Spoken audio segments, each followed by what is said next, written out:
ஸ்ரீமதே ராமானுஜாய கொண்டல் வண்ணனை கோவலனாய் வெண்ணையுண்டவாயன் உள்ளம் கவர்ந்தானை அண்டர்கோன் அணியரங்கனின் அமுதினை கண்ட கண்கள் மத்தொன்னினை காணாவே. அனைவருக்கும் என் பணிவான வணக்கம். நான் மதுரையிலேருந்து ஜோதிடர் சுந்தரராஜன் பேசுகிறேங்க.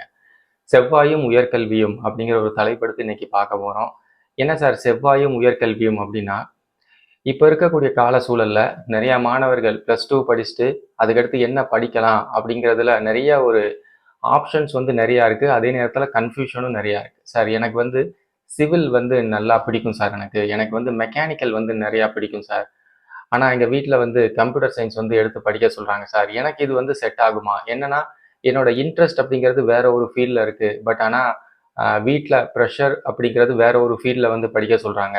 இது என்னுடைய ஜாதக ரீதியாக கொஞ்சம் பார்த்து சொல்ல முடியுமா அப்படின்னு கேட்கக்கூடிய நபர்களுக்கு, மாணவர்களுக்கு இந்த பதிவு அப்படிங்கிறது ரொம்ப முக்கியமான ஒரு பதிவாக அமையும். முதல்ல உங்க ஜாதகத்துல கிரகங்களினுடைய வலிமை எவ்வாறு இருக்கு அப்படின்னு பாருங்க. ரெண்டாவது விஷயம் என்னன்னா, இந்த வேலை தொழில் அமைப்பு சம்பந்தமான பாவ ரீதியான விஷயங்கள் எவ்வாறு இருக்கு அப்படின்னு பாருங்க. அதுக்கடுத்து எந்த கிரகம் பொருளாதாரத்துக்கு ரொம்ப ரொம்ப சாதகமா இருக்கு. இந்த 3 விஷயத்த உங்க ஜாதகத்துல முக்கியமா பார்க்கணுங்க. இதுக்கு அடுத்தபடியா நம்ம பார்க்க வேண்டிய விஷயம் என்ன அப்படின்னா, அந்த படிச்சுட்டு முடிச்சுட்டு அந்த கேரியர் வருடம் அப்படின்னு சொல்லுவாங்க. அதாவது கேரியர் இயர்ஸ் அப்படின்னு சொல்லுவாங்க.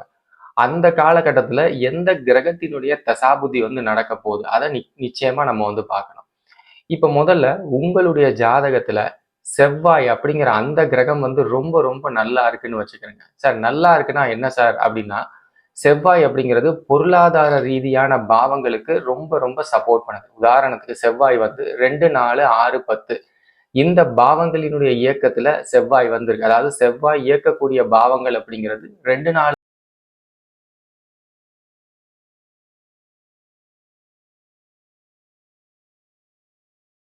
6, 10 இருக்கு அப்படின்னா நீங்க தாராளமாக சிவில் அல்லது மெக்கானிக்கல் சம்பந்தமான இன்ஜினியரிங் படிப்பு அப்படிங்கிறது தாராளமாக எடுக்கலாம். அதாவது பிஇ சிவில், பிஇ மெக்கானிக்கல், அதே நேரத்தில் பிஇ எலக்ட்ரிக்கல் தாராளமா நீங்க எடுத்து படிக்கலாம் சார். ஆக்சுவலா என்னன்னா, இந்த செவ்வாய் அப்படிங்கிற அந்த கிரகம் இந்த 3 விஷயத்த கவர் பண்ணுது.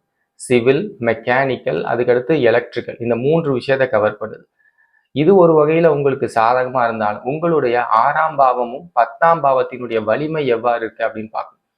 அதாவது 6ஆம் பாவத்துக்கும் 10ஆம் பாவத்துக்கும் செவ்வாய் உபநட்சத்திர அதிபதியா செவ்வாய் இயக்கக்கூடிய பாவங்களும் நீங்க பாத்தீங்க அப்படின்னா 4, 10 இருக்கு. 2, 4, 6, 10 இருக்கு அப்படின்னா தாராளமாக நீங்க நான் மேல சொன்ன அந்த அந்த அதாவது சிவில், மெக்கானிக்கல், எலக்ட்ரிக்கல் இந்த பிரிவை சார்ந்த இன்ஜினியரிங்கை தாராளமா எடுத்து படிக்கலாம் அப்படிங்கிற மாதிரி.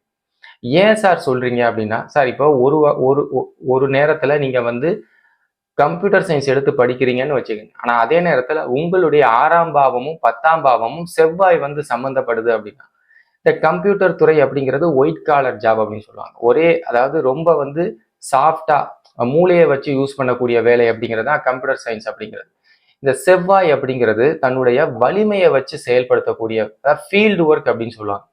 இந்த ஃபீல்டு ஒர்க் ரிஸ்கான வேலைகள் எல்லாமே செவ்வாய் சம்பந்தப்பட்ட வேலைகள் தான்.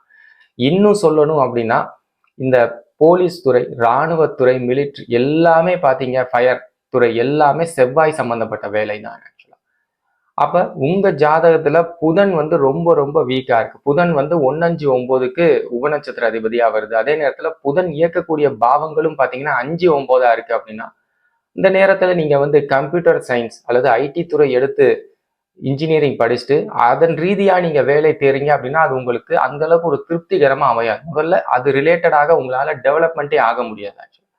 அதே நேரத்துல உங்க ஜாதகத்துல செவ்வாய் 6, 10க்கு உபநட்சத்திர அதிபதியா இயக்கக்கூடிய பாவங்கள் 2, 6, 10 இருங்கன்னா தாராளமாக நீங்க எலக்ட்ரிக்கல், சிவில், மெக்கானிக்கல் சூப்பரா எடுத்து படிக்கலாம். அது மட்டும் இல்லாம அடுத்து வரக்கூடிய தசா புத்தி, அதாவது நீங்க படிச்சு முடிச்சுட்டு இமிடியட்டா அந்த வேலை தேடக்கூடிய நேரத்துல வரக்கூடிய தசா புத்தி அப்படிங்கிறது செவ்வாயா அமையுதுன்னா தாராளமா நீங்க இந்த துறையே நீங்க எடுத்து படிக்கலாம் சார். அது மட்டும் இல்லாம உங்களுக்கு செவ்வாய் பாத்தீங்கன்னா போலீஸ் துறை, அதாவது யூனிஃபார்ம் போட்ட அத்தனை துறையும் செவ்வாய் சார்ந்த துறை தான். யூனிஃபார்ம்னா என்ன சார் அப்படின்னு கேட்டீங்கன்னா மிலிட்ரி, ஃபயர்மேன், போலீஸ் இது எல்லாமே செவ்வாய் சம்பந்தமான துறைகள் தான். அப்ப உங்க ஜாதகத்துல அதே செவ்வாய் ரொம்ப வலிமையா இருக்கு அப்படின்னா தாராளமாக நீங்க படிச்சு முடிச்சுட்டு இந்த கவர்மெண்ட் சம்பந்தமான எக்ஸாம், முக்கியமா இந்த துறை சம்பந்தமான விஷயத்துல நீங்க எடுத்து எழுதுனீங்க அப்படின்னா நிச்சயமாக உங்களுக்கு வந்து வேலை கிடைக்கும்.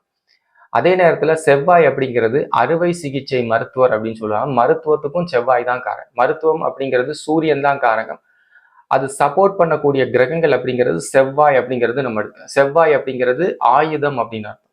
இப்போ ஒரு மருத்துவர் இருக்கார், அறுவை சிகிச்சை நிபுணரா இருக்காருன்னா நிச்சயமா அந்த இடத்துல டெய்லியும் அவர் வந்து நிறைய, அதாவது ஒரு அருவருப்பான விஷயத்த வந்து பார்க்கக்கூடிய சூழல் வந்து நிறைய ஆக்சிடென்ட் அப்படிங்கிறது நிறைய நடக்கும். அப்ப அவங்களுக்கு சிகிச்சை அளிக்கக்கூடிய ஸ்தானத்துல வந்து அந்த மருத்துவர் இருப்பார். அப்ப அந்த நேரத்துல அவருடைய மனம் அப்படிங்கிறது ரொம்ப வலிமையா இருக்கணும்.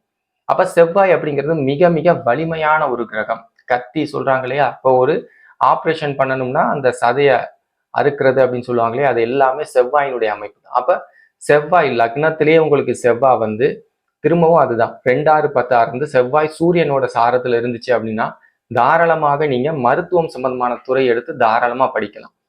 அப்ப பிளைண்டா, சார் என்னோட ஃப்ரெண்டு வந்து கம்ப்யூட்டர் எடுத்து படிக்கிறாரு சார், அதனால தான் நான் வந்து கம்ப்யூட்டர் எடுத்துக்கிறேன். என்னோட ஃப்ரெண்டு வந்து ஆட்டோமொபைல் இன்ஜினியரிங் படிக்கிறாரு, அதனால நானும் ஆட்டோமொபைல் இன்ஜினியரிங் எடுத்து படிக்கிறேன் அப்படின்னா அது அந்த அளவுக்கெல்லாம் உங்களுக்கு வந்து பொருந்தி வராது சார். முதல்ல உங்க ஜாதகத்துல உங்களுக்கு சாதகமான விஷயங்கள், அதாவது உங்களுக்கு சாதகமான தசாபுத்தி என்ன, சாதகமான கிரகம் என்ன, கேரியர் ஃபோக்கஸ்டா எந்த கிரகம் உங்களுக்கு வந்து சூப்பரா இருக்கு, இந்த விஷயத்த நீங்க நல்லா கான்சென்ட்ரேட் பண்ணி பார்த்துட்டு அதுக்கு தகுந்தாப்புல ஒரு கோர்ஸ் நீங்க எடுத்து படிச்சீங்கன்னா நிச்சயமா அது உங்களுக்கு உதவியா இருக்கும்.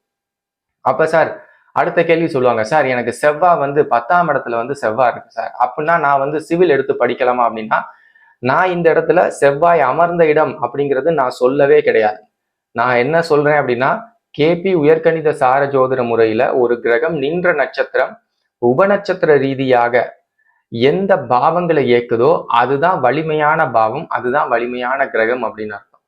அதன் ரீதியா தான் கிரகத்தினுடைய வலிமையை பார்க்கணுமே தவிர செவ்வாய் வந்து 10ஆம் இடத்துல உட்கார்ந்துருக்கு, செவ்வாய் 6ஆம் இடத்துல உட்கார்ந்துருக்கு அப்படின்னு நினைச்சு நீங்க நான் சொன்ன அந்த மெக்கானிக்கலோ எலக்ட்ரிக்கலோ அல்லது சிவிலோ எடுத்து படிச்சீங்கன்னா அது உங்களுடைய ரிஸ்க் தான் அப்படின்னு நான் சொல்லுவேன். சரிங்களா? என்னன்னா நீங்க சும்மா பிளைண்டா ஒரு ஜாதக கட்டத்தை மட்டும் வச்சு பார்த்து எடுக்கிறது அப்படிங்கிறது அந்த அளவுக்குலாம் சரிப்பட்டு வராது.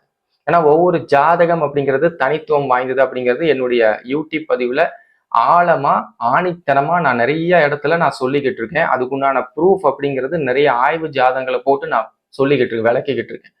ஆனா மறுபடியும் பாத்தீங்கன்னா என்கிட்ட ஜாதகம் பார்க்க வரக்கூடிய புதிதாக பார்க்கக்கூடிய நண்பர்கள் என்ன கேட்கிறாங்கன்னா, சார் எனக்கு வந்து இந்த கிரகம் வர்க்கோத்தமமா இருக்கு, செவ்வாய் வந்து 7ல உட்கார்ந்துருக்காரு, அதனால செவ்வாய் தோஷமா, இப்படியே கேட்டுட்டே இருக்காங்க. அப்ப அவங்களுக்கு இந்த கான்செப்ட் அப்படிங்கிறது இன்னும் சரியா ரீச் ஆகல, இல்லைன்னா அவங்களால புரிஞ்சிக்க முடியல அப்படின்னு. அதனால நேரம் இருந்துச்சுன்னா நிறைய வீடியோஸ் அப்படிங்கிறது நம்ம யூடியூப் சேனல்ல நம்ம போட்டிருக்கோம், தயவு செஞ்சு பாருங்க.